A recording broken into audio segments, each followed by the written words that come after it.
Hey guys, we are here today to talk about the chained squat. Now I'm going to be demonstrating today with a chained back squat and just a few pointers and things you need to see when we do a chain squat.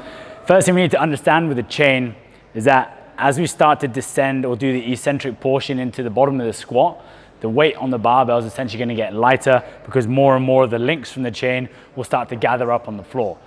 Now there's different types of chains you can get out there. These ones are simply just a shipyard style chain with another smaller chain which helps us loop it around the collar of the barbell. There are some slightly better chains out there which have an actual collar which slides on the end, which are a bit easier to fix up to the barbell.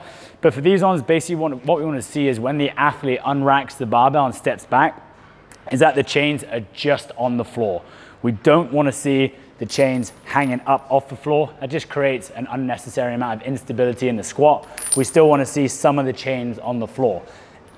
The reason I have these pads here is that as I start to squat, the chain's going to kind of coil up.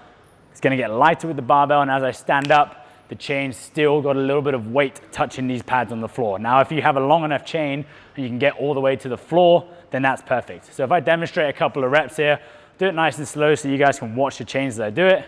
Unrack as a normal squat. You'll see when I'm stood up, the chains are still in contact with whatever surface I have underneath, whether that's the pads, blocks, weight plates, or the floor. As I start to squat down, you'll notice that the chains just start to slowly pile up on top of each other.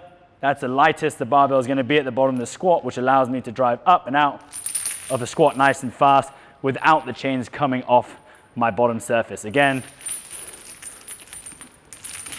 when I come back in, nice and simple, the chains are still in contact at the bottom. Remember, we don't want to see the chains off the floor or swinging about.